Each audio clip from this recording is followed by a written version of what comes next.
All right, so the movie follows after Zack Snyder's Justice League.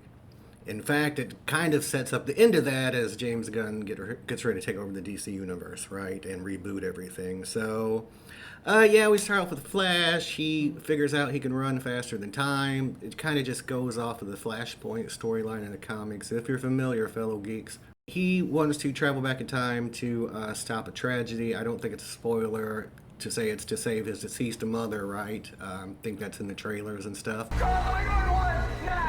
So, in doing so, he breaks time, and a lot of multiverse stuff ensues, of course, which every movie is the multiverse now. It's now a thing. This is the multiverse. Right.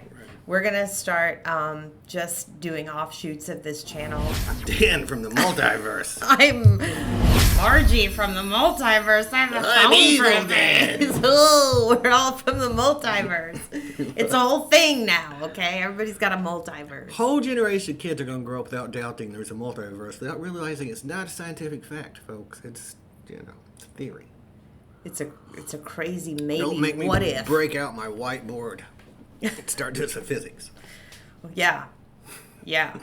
Don't make him do that. I'll tell you that right now. Our ratings would go straight down. Especially as I know nothing about physics. Speaking of time and physics, Sure. I believe we were all incorrect about how time works because apparently, according to this movie, time is but a hamster wheel. It is. So I'm not sure how that... You explained to me how Batman explained to the Flash how it worked. I could fix things. You could also destroy everything.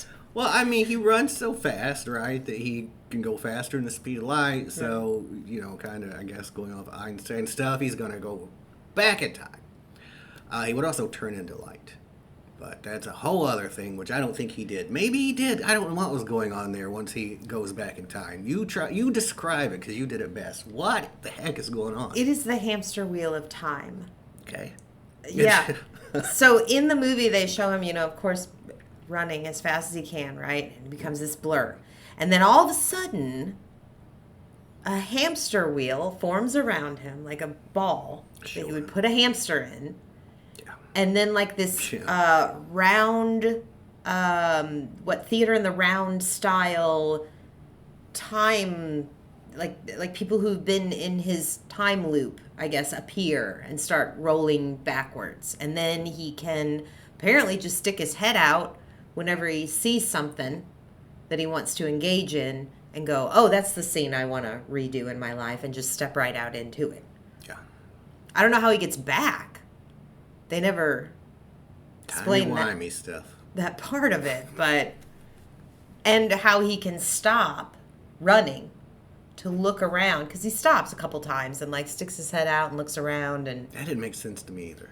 Once he got into, I guess, the speed realm or the speed force or whatever they call it, you could just stop and look around and poke around, have a cup of coffee. hang out. Well, what did you think of the movie, though?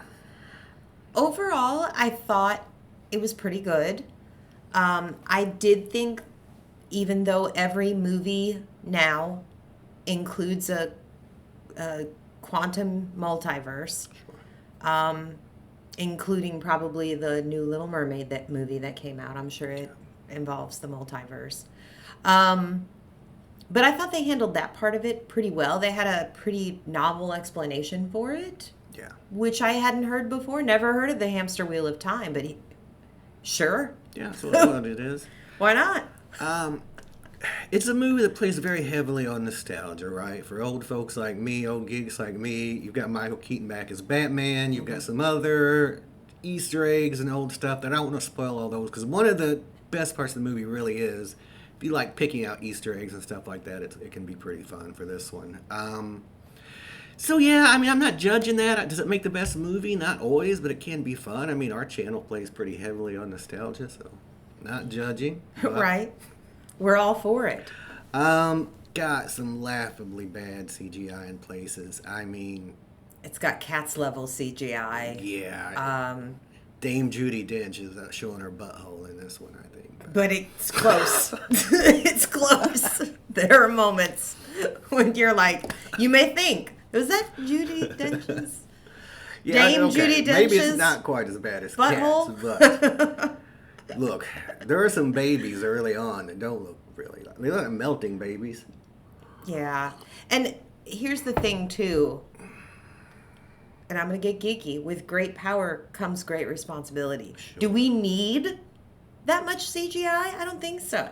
I think we could have achieved, maybe not the baby scene, which you'll see, but I think we could have achieved some of these scenes without CGI. And also, should Ben Affleck have that jaw? No one should. No, it's the size of a loaf of bread. No one should.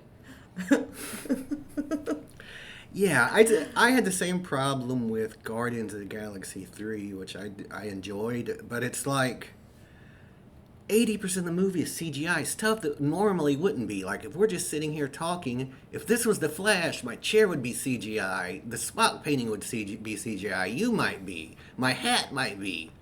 It's Right. just almost everything seems computer generated, and sometimes quite badly. Badly. But I guess that's cheaper now than practical effects. I don't know. Or maybe, I feel like it might be a burgeoning, like, sort of, like, ability now. I think people are kind of playing with it because you can. You're not talking about billions of dollars now to do CGI. It's a little bit cheaper than it was when they first started it. So maybe we're playing around a little bit. I don't know. But don't. Yeah, Don't play so much. It makes it seem like you're watching a video game cutscene sometimes. Yeah. Yeah, absolutely. I will say, seeing Michael Keaton as Batman again worked for me. I remember when that movie came out, I was probably 16. I'm sure I was 15, probably, because I was in driver's ed. And me and my friends in driver's ed were so excited to go see it. We didn't get a superhero movie every other week back then. We got one every decade, it seemed like, and usually it was bad.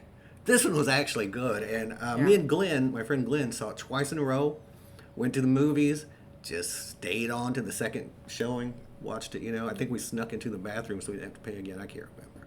What? But I'm going to have to report you. yeah, I guess I have to report us now. So yeah, it was nice seeing Michael Keaton back, because that's the Batman I grew up with, right, I guess. Well, and speaking of, this was definitely a DC love fest. You can tell that this maybe was the introduction of a new DC multiverse, right? Yeah, Snyderverse is gone, James Gunn-verse is coming, I guess. Yeah, and it was Quippier. It's going to be less grumbular and more quippier, from what I can tell. less mumblecore and more snappy comeback. What are you doing? I'm distracting you, you big turd blossom. You DC fans, there are some deep cut Easter eggs for you. I mean, there's some cool. I don't want to spoil. There's one amazing one that I don't want to spoil. Maybe you've already had it spoiled for you, but if you're a Superman fan, good for you. You're gonna like. You're gonna like some of the Easter eggs. You in this like movie. good old Kal-El. Yeah. Oh yeah, you're gonna like him. And Marvel, I want you to take note because there is a correct way to use Easter eggs, the original way that they were used, in which they were Easter. They are for Easter, and you eat them and you devil them, and they're delicious. No. Back in the day, an Easter egg was an occasional, as I said, take note, Marvel. Not every other scene had an Easter egg in it. It was an occasional rare glimpse of something that, as a geek, as a super fan, if you saw it, you knew it was for you. It was like a little gift to those people who were super fans. And like I said, rare. It was like finding a rare little jewel in the movie. And that being said, The Flash did it perfectly. I thought so too. Yeah. It wasn't a perfect movie. It had a lot of problems that all time travel movies have, I think. Just about. It's just hard to do a time travel thing without a bunch of logical fallacies and plot holes involved. See Hamster Wheel of Time. Yeah, so you just got to kind of suspend your disbelief there.